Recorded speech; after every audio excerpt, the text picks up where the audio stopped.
Hello friends, I'm Edawako. Today we have breaking news. The leader of a far-right militia has been found guilty of plotting to stop U.S. President Joe Biden from taking office after the 2020 election. A jury found Oath Keepers founder Stuart Rhodes guilty of the rare charge of seditious conspiracy following a 2-month trial. He plotted an armed rebellion to stop the transfer of power from Donald Trump to Mr. Biden, prosecutors said. 4 more were on trial with him related to the 2021 Capitol riots. 3 of the group, Jessica Watkins, Kelly Meggs and Kenneth Harrelson, went inside the building during the attack. Meggs was also found guilty of seditious conspiracy on Tuesday.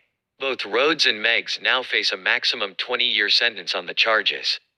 Harrelson, Watkins and a 5th member, Thomas Caldwell, were found not guilty of seditious conspiracy. All 5 of the group members were found guilty of obstruction of an official proceeding.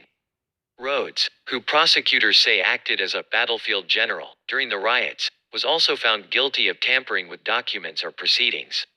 He was acquitted of 2 other conspiracy counts. The verdict comes after 3 full days of jury deliberation. Speaking outside the courthouse following the verdict, lawyers for Rhodes said they were not pleased with the outcome, but that it wasn't a clear-cut victory for the prosecution either. "It's a mixed bag," said lawyer Edward Tarpley, adding he was grateful the jury found the defendants not guilty on some counts. They intend to appeal against the convictions. This was the first conviction of seditious conspiracy in the U.S. since 1995, when 10 Islamist militants were convicted for trying to plant bombs at New York City landmarks. The Civil War-era charge was first enacted to stop residents of southern states from fighting against the U.S. government. In order to be convicted of seditious conspiracy, prosecutors must prove that 2 or more people conspired to overthrow, put down or to destroy by force the U.S. government, or that they planned to use force to oppose U.S. authority.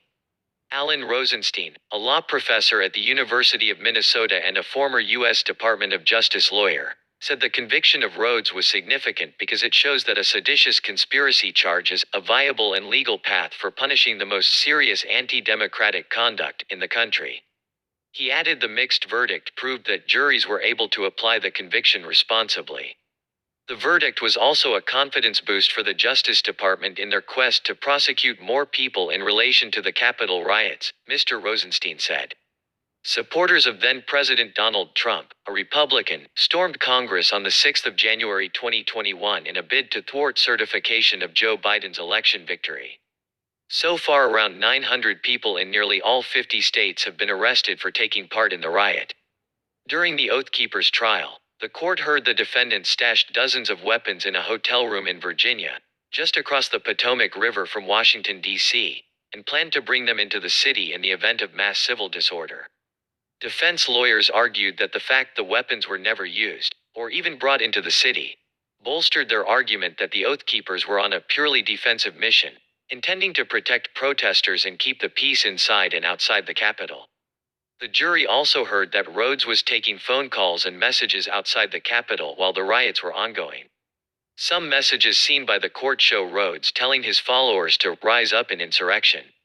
The Oath Keepers were founded by Rhodes, a former U.S. Army paratrooper and Yale-educated lawyer. Over the past decade, members have shown up at a number of protests and armed standoffs across the country. Among the defendants, 2, Meggs and Harrelson, are from Florida, Watkins is from Ohio and Caldwell is from Virginia. Rhodes is from Texas. More Oath Keepers members, along with members of another far-right group, the Proud Boys, will go on trial later this year. In the last century, another famous storming of the U.S. Capitol also led to successful seditious conspiracy convictions. In 1954, 4 nationalists from the U.S. island territory of Puerto Rico fired shots onto the floor of the House of Representatives, wounding several lawmakers.